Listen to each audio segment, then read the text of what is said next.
রিনা, তোমাকে একটা কথা জিজ্ঞেস করতে পারি? সবাই একটা কথা বলছে আমি সেক্সুয়ালিটি। আমি ইংরেজি শব্দটা জানি, কিন্তু এর আসল মানে কি?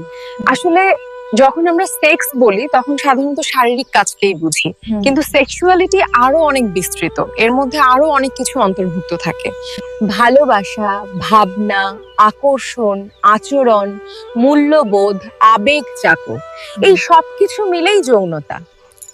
ওরে বাবা, আমি ভেবেছিলাম এটা শুধু শারীরিক সম্পর্ক বোঝায়। বাংলায় সেক্সুয়ালিটির জন্য একদম সঠিক শব্দ নেই, তাই আমরা একই শব্দ ব্যবহার করি। এটা আমাদের জীবনের একটা স্বাভাবিক অংশ। দেখছেন, আমরা এই বিষয়গুলো নিয়ে খুব কমই কথা বলি। ছোটবেলা থেকে আমাদের শেখানো হয়েছিল যে যৌনতা সম্পর্কিত যে কোনো কিছু লজ্জাজনক এবং লুকিয়ে রাখা উচিত। আমি জানি ওই লজ্জাটা একটা বড় সমস্যা, অনেক নিষেধাজ্ঞার কারণে। সমস্যা হলে আমরা কারোর সাথে কথা বলি না, আমরা বাচ্চাদের শিক্ষিতও করি না। নিজের শরীর এবং মানসিক সুস্থতা সম্পর্কে জানার অধিকারও যৌনতার অংশ।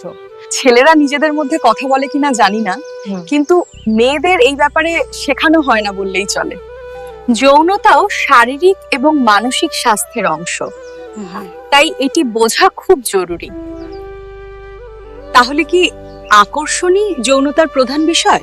না, আকর্ষণটা শুধু একটা অংশ।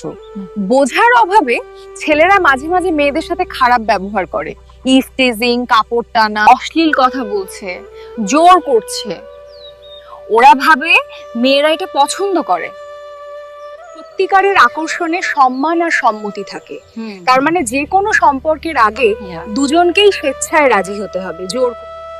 আমি বুঝতে পারছি। তাহলে যৌনতার মধ্যে অনুভূতি, আবেগ, সম্মান, এমনকি অধিকারও অন্তর্ভুক্ত, শুধু যৌনতা নয়। যৌনতা সুস্থ জীবনের একটি অংশ।